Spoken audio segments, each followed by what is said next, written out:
The rain had been pounding San Francisco's Chinatown for hours when Michael Reyes saw something that froze him in place. Two small silhouettes huddled in a narrow alley, trembling as if the storm itself had chased them there. At first, he thought they were stray kids seeking shelter, but then the girl lifted her face toward him, eyes sharp with fear, and whispered, "Please, don't let him find us." That single sentence changed the entire rhythm of his night. And if you've ever felt a moment where life shifts without warning, you know exactly why he couldn't walk away. Before we dive deeper, tell me what would you have done in his place, and stay with me. Because what Michael discovers in the next few minutes will completely shift your expectations.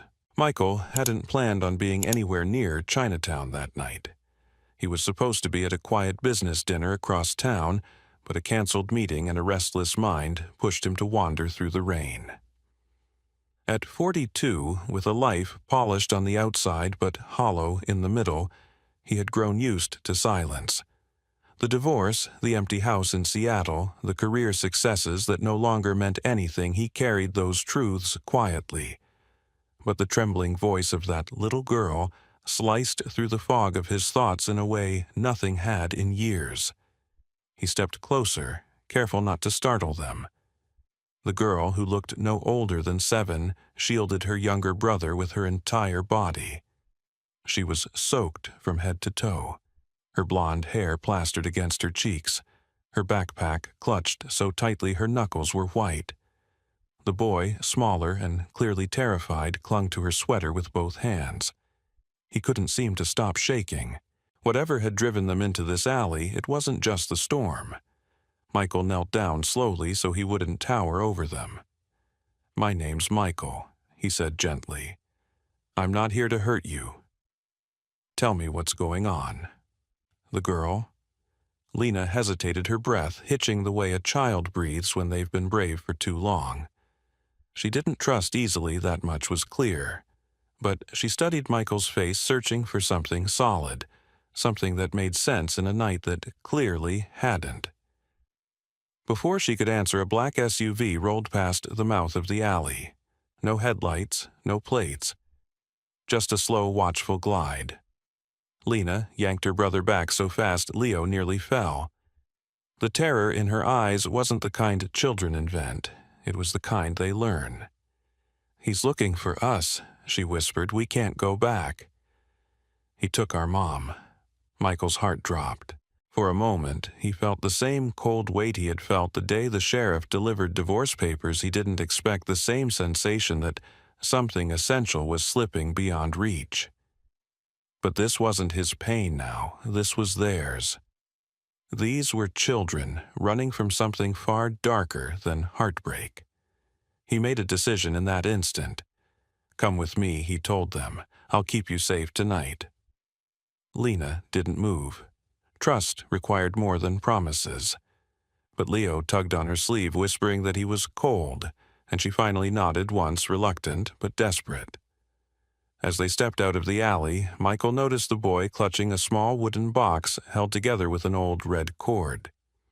It didn't look valuable, but the way Leo held it, protective, almost desperate, told him it mattered.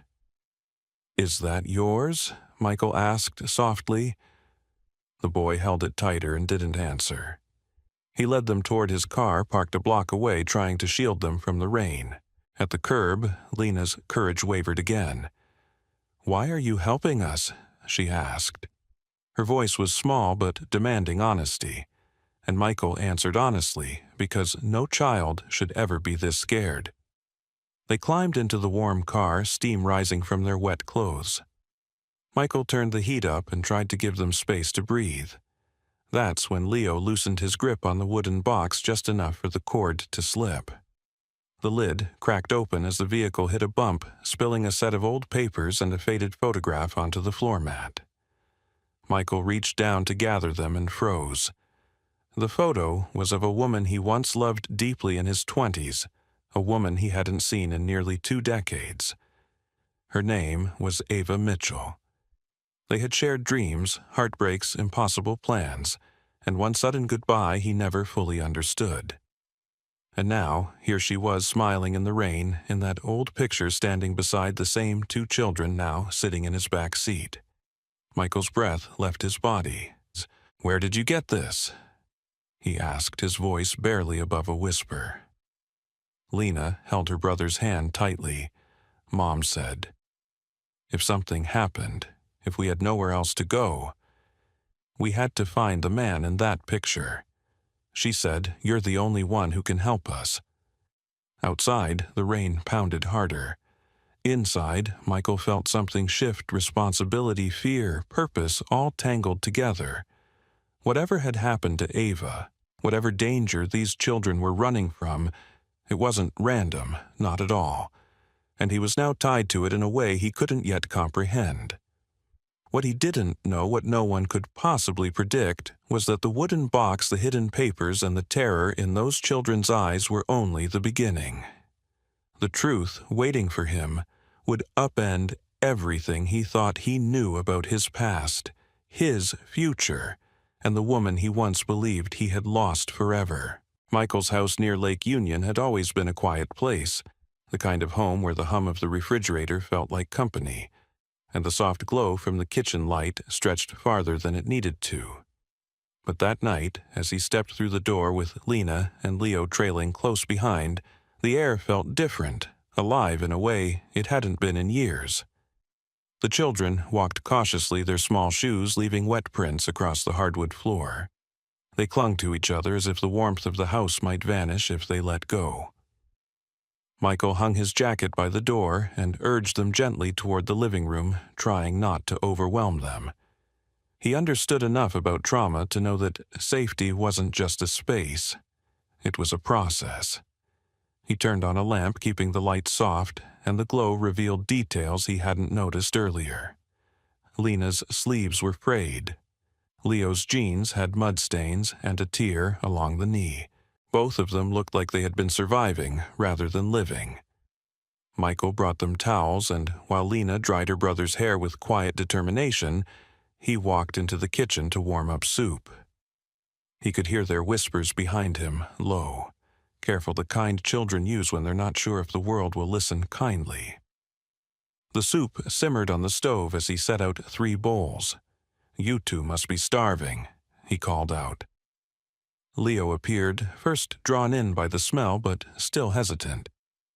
Lena guided him forward, staying half a step behind him, eyes scanning the room like someone who had learned to check for exits. It was a look no child that age should ever have worn. They ate slowly at first. Leo's hands shook. Lena's didn't. She watched him, then watched Michael, her guard never fully dropping. When she finally spoke, her voice was steady. Mom said not to trust strangers. Michael nodded. She was right. He replied gently, "You don't have to trust me yet, but you're safe here tonight." Lena searched his face, and for a moment he wondered what she saw, loneliness maybe, or sincerity unused for too long. Whatever it was, she didn't challenge him again. After dinner, the children followed him into the living room. The wooden box Leo carried earlier now sat between them on the couch, the red cord wrapped back around it as if it were a shield. Michael sat nearby, but not too close. "Can I ask you something?" he said softly. "You don't have to answer if you don't want to." Leo looked at Lena, and only when she nodded did he whisper, "Okay. How long have you been on your own?" Michael asked. Lena traced the edge of the box with her thumb. "Since the night Mom didn't come back." She spoke carefully, each word seeming to cost her something. "She told us to hide if she didn't return. She said someone might try to take us." Leo leaned into her side. "We waited," he murmured. "We waited a long time." Michael felt a heavy knot form in his chest. He wanted to ask more, but pushing too fast could shatter the fragile sense of stability the children were clinging to. Instead, he asked, "Would it be okay if I looked at the papers you showed me in the car?" Lena hesitated. Leo hugged the box protectively. Then slowly the girl unwrapped the cord and opened the lid again. Inside were documents Michael hadn't had time to examine earlier. 2 birth certificates, a folded contract with torn corners, a letter addressed to someone whose name had been smudged by water, and the faded photograph of Ava and the children. The sight of her face again sent a ripple through him, bittersweet and grounding at the same time. He picked up the first birth certificate. The twins were born in Chicago 8 years earlier. Father blank, mother Ava Mitchell. The second document was more troubling, a partially intact agreement involving custody travel and a clause referencing an unnamed guardian. The wording was sharp, transactional, nothing like a document meant to protect children. It raised questions he wasn't ready for. Lena watched him closely. Mom didn't want a sign that she said it was wrong. She said the man who wanted us didn't care about kids' just power. Michael met her eyes. Do you know who he was? She shook her head. Only that she was scared of him. Leo curled deeper into her side. He had dark eyes, the boy whispered. Cold eyes. Michael laid the papers gently back into the box, careful not to disturb the photo. Thank you for trusting me with this, he said quietly. Lena's chin trembled, the first crack in her armor. We didn't know where else to go, she admitted. Mom said you were good. She said you'd know what to do. Her words landed heavier than she could possibly understand. Ava had believed in him once before. Life pulled them in different directions. She had trusted him still enough to send her children toward his name when danger closed in. That thought lingered in him like a weight and a responsibility he hadn't prepared for. He rose and fetched a couple of blankets from the hall closet. You two can sleep here in the living room, he said. I'll stay nearby. Lena helped Leo settle on the couch, tucking him in with practiced tenderness. It was only when her brother closed his eyes that she allowed herself to sit still. Michael sat a few feet away, the quiet stretching between them. Rain tapped softly against the windows. Why did Mom keep your picture? Lena finally asked, her voice almost a whisper. He exhaled slowly. A long time ago, your mom and I were very close, he said. Life took us different ways, but she was always someone I cared about. Lena absorbed that in silence, her eyes clouded with something between curiosity and grief. She didn't ask anything more. She didn't have to. The truth was gathering around them piece by piece, and the more Michael saw, the more he realized this wasn't a coincidence. Ava hadn't just chosen him. She'd counted on him. As the night settled in, Leo slept fitfully, murmuring for his mother. Lena stayed awake longer, watching over him the way she had probably done for weeks. Michael sat across the room, feeling the weight of the moment. The house wasn't quiet anymore. It was filled with need, fear, and the echo of a woman who once meant everything to him. And though he didn't say it out loud, he felt something shift inside, a pull toward answers, toward responsibility, toward 2 children who had walked into his life carrying more secrets than any child should ever bear. The morning light over Lake Union was soft, almost tender, but inside Michael's house the air was thick with tension. Lena was the first to wake. She sat up slowly, her blonde hair tangled from sleep, her eyes scanning the room with the same instinctive caution that had guided her the night before. Leo was curled against her side, still breathing in quick, uneven little bursts. Even in sleep, he seemed to brace for something. Michael stood quietly in the doorway. He had been up for hours, sifting through the papers from the wooden box and calling in favors from people he hadn't spoken to in years. Nothing about the situation made sense yet, but one thing was clear. Ava hadn't disappeared by accident. Someone had pushed her into hiding and was likely still looking for her children. When Lena noticed him, she didn't flinch, but she didn't soften either. Trust was going to take time. Michael stepped into the room slowly. Breakfast is ready, he said. I made pancakes, the real kind, not the box mix. Leo stirred instantly, blinking awake. Pancakes were a universal language. They ate around the small kitchen table, the sunrise painting warm stripes across the wood. For a few minutes it almost felt like a normal morning. Almost. But beneath the clinking of forks and the faint hum of the heater was a tension that none of them had words for yet. Halfway through his plate, Leo looked up. "Are we staying here today?" His voice was quiet but hopeful. "For now, yes," Michael answered. "You're safe here." Lena set her fork down. "People don't disappear unless something's wrong." Her tone wasn't accusing, it was factual. The voice of a child who had learned the world the hard way. Mom didn't leave because she wanted to. Michael nodded slowly. "I know." It was the first time he'd said it aloud. "And I'm going to find out why." But even as he said the words, a shadow of unease stirred inside him. The documents from the box weren't just troubling, they hinted at something calculated, coordinated. They weren't the kind of papers a struggling single mother kept. They were the kind someone kept when they were gathering proof or preparing to run. While the children played quietly in the living room, Michael stepped into his office and closed the door. He pulled out his phone and dialed a number he had always hoped he'd never need again. It rang once. Detective Harris, a firm voice, answered. "It's Michael Reyes," he said. I need help." There was a beat of silence. "Haven't heard that name in a while," Harris said. "What's going on?" Michael hesitated, then replied bluntly, "2 kids just showed up at my home. Twins. They're Ava's." The detective swore under his breath. Ava Mitchell. The Ava Mitchell. "Yes," Michael said quietly, "she's missing." He heard movement on the other end of the line, papers, rustling, a chair, scraping back. "Tell me everything." Michael explained what he knew so far. The alleyway, the wooden box, the documents, the fear in Lena's eyes. Harris listened without interrupting, though the tension in his voice grew heavier with every detail. Michael, the detective, said finally, "You need to keep those kids inside. Whoever was after Ava, they won't stop just because she's gone." Michael's stomach tightened.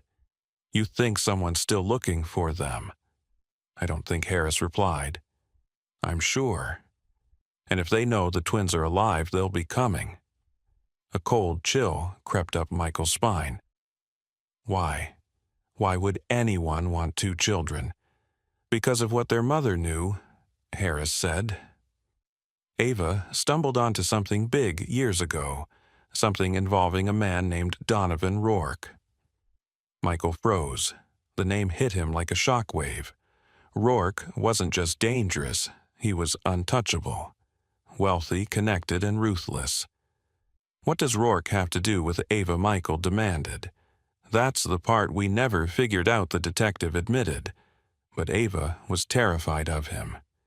She tried to file a report once. Then she disappeared. We always suspected he was involved. Michael gripped the edge of his desk. Rourke. If that man was involved, the danger wasn't just near, it was already on their doorstep. He thanked Harris and hung up, forcing himself to breathe deeply before returning to the living room. Lena was helping Leo build a tower out of old wooden blocks, but her eyes flicked up when he entered. She sensed the shift in him instantly. "What happened?" she asked. Michael knelt beside them, choosing his words carefully.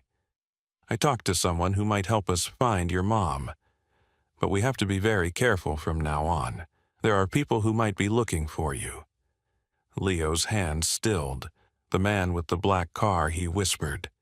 Michael's breath caught. "What black car?" Lena's jaw tightened. "He followed us before, everywhere. Mom always said never to look at him. But we saw him sometimes. Dark car, dark windows, he never got out." Michael's heart hammered. "Did you see him recently?" Leo nodded slowly. "At the bus station. The morning before we found you." Michael forced himself to remain calm. "Did he see you?" "We don't know," Lena whispered. The weight of their fear was almost suffocating. These children had been running for longer than they should have been alive. He stood abruptly. He had to secure the house check the locks close.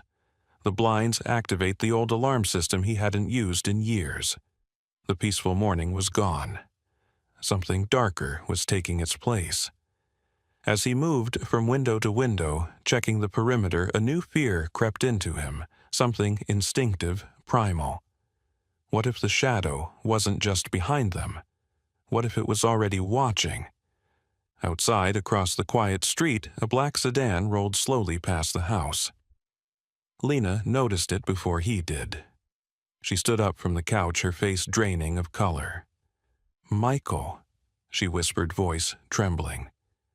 That's the car. The shadow they feared wasn't behind them anymore. It had found them.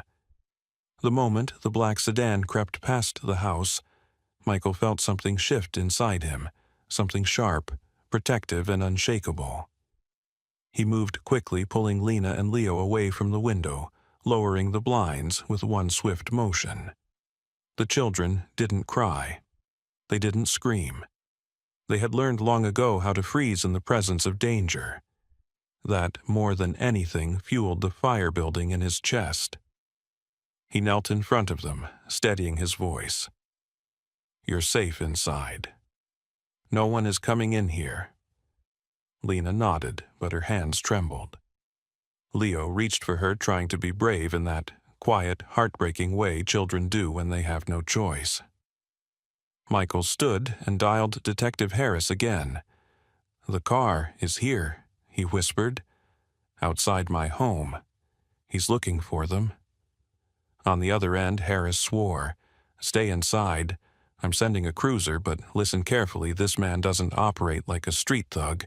He's smart. He doesn't get caught unless he wants to. Keep everything locked. Don't engage."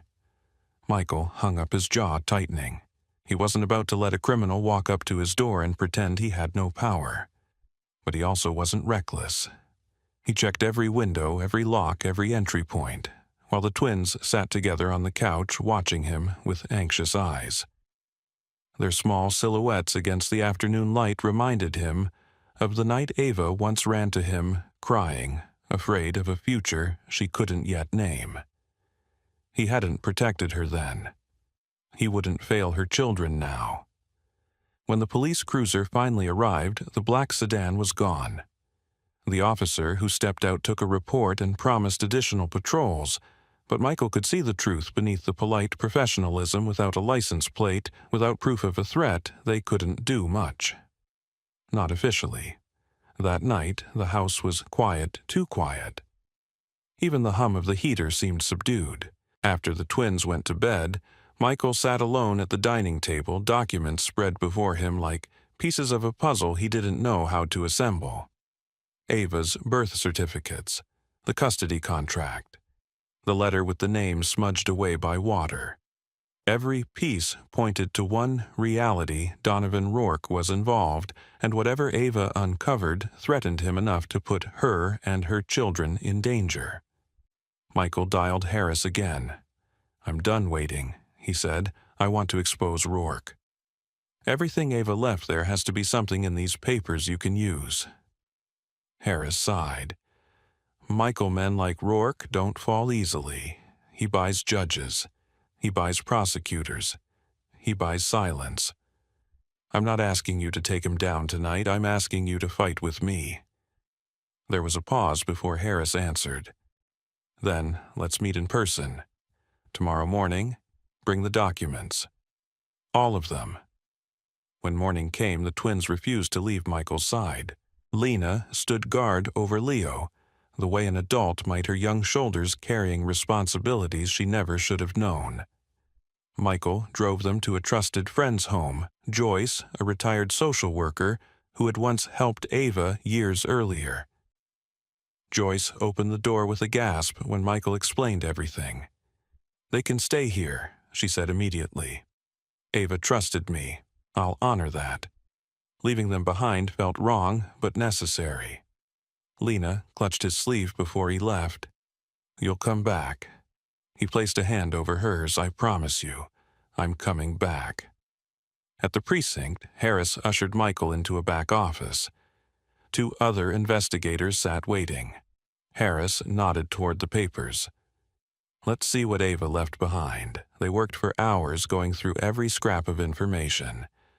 At first, the documents seemed disconnected account numbers, meeting notes, names with no clear ties. But then, Harris found a handwritten list of offshore companies, each pointing back to one owner, Donovan Rourke. Ava had uncovered the financial structure behind his trafficking network money laundering routes, disguised as humanitarian funds, property purchases used to move victims' falsified travel documents. It was damning, it was dangerous, and it was more evidence than the police had ever managed to obtain. Harris leaned back, exhaling. She got farther than we ever did. Michael closed his eyes briefly. So we can stop him. We can try Harris corrected, but he'll know someone exposed him. He'll come after anyone connected to her. Michael opened his eyes. Then we make the first move. The plan unfolded quickly. Harris would form a small internal task force, people he trusted completely, officers untouched by Rourke's influence. Michael would prepare a sworn statement detailing everything he knew, everything Ava left behind. The goal wasn't to corner Rourke, but to overwhelm him with enough legal pressure that running would be impossible. But the truth was never clean. While signing his statement, Michael's phone buzzed. "Joyce," he answered instantly. "What's wrong?" Her voice shook. "Someone's outside my house. Same black sedan, the children are scared. Michael, I think he followed you." Michael didn't wait for Harris's approval. He bolted from the room, tearing across the parking lot. Harris and 2 officers followed, jumping into their car. As they sped toward Joyce's home, the truth settled in Michael's gut like ice. Rourke wasn't waiting for legal trouble. He wanted the twins now. By the time they reached the neighborhood, the black sedan was parked half a block away, engine running. A figure stood beside it, broad shoulders, dark coat-cold posture. The man didn't move, didn't flinch. He simply watched the house like he'd been waiting for years. "Stay in the car," Harris ordered, stepping out with his weapon raised. The officers approached cautiously, but as soon as they neared the sedan, the man slid back inside, tires screeching as he sped away. Harris shouted into his radio, calling for backup, but everyone knew it. The sedan had vanished again. Joyce opened the door, slowly relief flooding her face when she saw Michael. The twins rushed toward him, clinging to his sides. "He was here," Lena whispered. "He looked right at us." Her voice was steady, but there was a tremor beneath it that broke something inside him. Rourke wasn't sending warnings. He was hunting. Michael crouched down, holding both children close. "Listen to me," he murmured, his voice steady, despite the terror clawing at him. "This ends now. I'm going to protect you. I'm going to find your mother. And I'm going to stop this man." For the first time since meeting him, Lena believed him completely. A war had been forced onto his doorstep, but Michael Reyes wasn't running anymore. He was fighting back. Michael had imagined many endings in his lifetime, but none of them looked like this, standing in a quiet Seattle courthouse, Lena gripping his left hand, Leo gripping his right, sunlight breaking through the tall windows like a blessing he'd never asked for but desperately needed. After weeks of fear, investigation, and sleepless nights, the storm had finally begun to settle. Donovan Rourke was behind bars awaiting trial, charged under a mountain of evidence that Ava had gathered at the cost of her own safety. And somewhere in a protected recovery facility, Ava Mitchell was alive, shaken, exhausted, but alive. It had taken 3 days for authorities to locate her. She had slipped from one hiding place to another, injured and terrified, but still clutching the last pieces of evidence she believed would keep her children safe. When Michael walked into her hospital room and she saw Lena and Leo behind him, The air broke with sobs that felt like they came from the center of the earth. The twins clung to her and she kept whispering, "I'm here, I'm here, I'm here," as though afraid the words themselves might disappear if she stopped saying them. But healing, real healing, wasn't instant. It wasn't simple. Ava still woke up trembling, some nights memories of Rourke's threats lingering like shadows. Lena still checked the locks twice before bed. Leo still startled at loud noises. Trauma leaves fingerprints even after the danger is gone. But they were together, and that changed every part of the journey. Michael became their anchor without hesitation. He drove Ava to every legal meeting. He learned how to make the twins' favorite breakfast, thin Swedish pancakes that Lena insisted had to be folded, not rolled. He was there the first time Leo played outside without scanning the street for a black car, and he was there the night Ava finally walked down the stairs after a panic episode wrapped in a blanket, whispering, "Thank you for not giving up on us." Now, in this courthouse, the final step of their transformation waited closure, not from fear, but from truth. The courtroom was small, warm, almost intimate. Ava sat in the front row with Joyce beside her. She looked healthier than she had weeks ago, though a faint tremor still lived in her hands. When she met Michael's eyes, there was gratitude, but also something deeper, a quiet sense that life had handed them a second chance they had both thought impossible. Judge Ramirez reviewed the documents carefully, her expression soft but focused. "Mr. Reyes, she said you have petitioned for legal guardianship of Lena and Leo Mitchell with full consent from their mother." Michael nodded. "Yes, Your Honor." And Ms. Mitchell, the judge continued, "You're asking the court to grant joint guardianship acknowledging Mr. Reyes as the children's paternal figure and primary protector while you recover. Is that correct?" Ava exhaled, steady and strong. "Yes. He saved them. He saved us. I want him in their lives permanently." Leo squeezed Michael's hand. Lena leaned into him just slightly, almost imperceptibly to anyone else, but clear as day to him.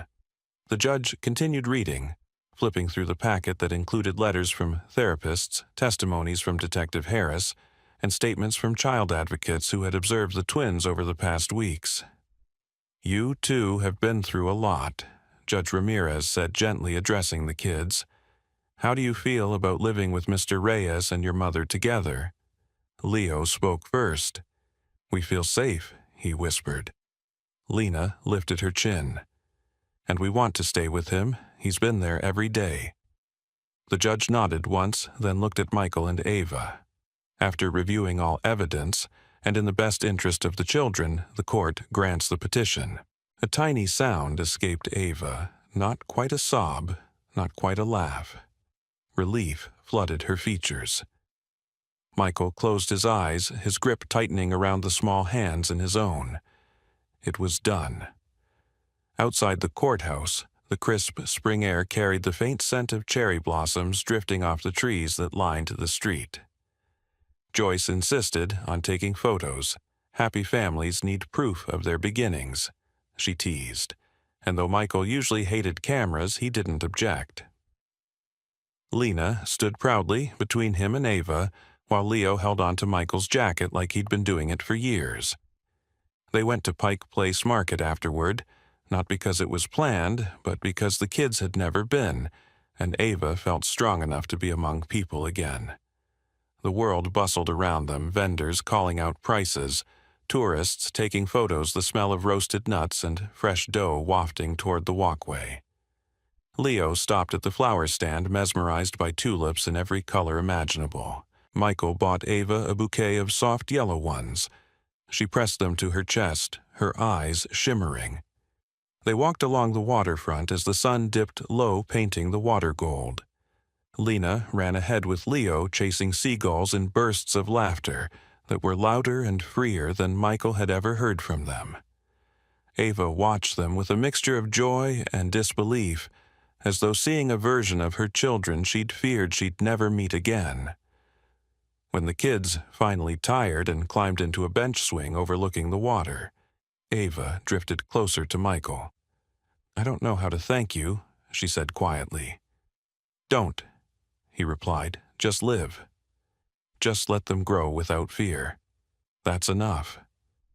Ava looked at him, and something unspoken moved between them. Shared history, shared loss, and now shared hope.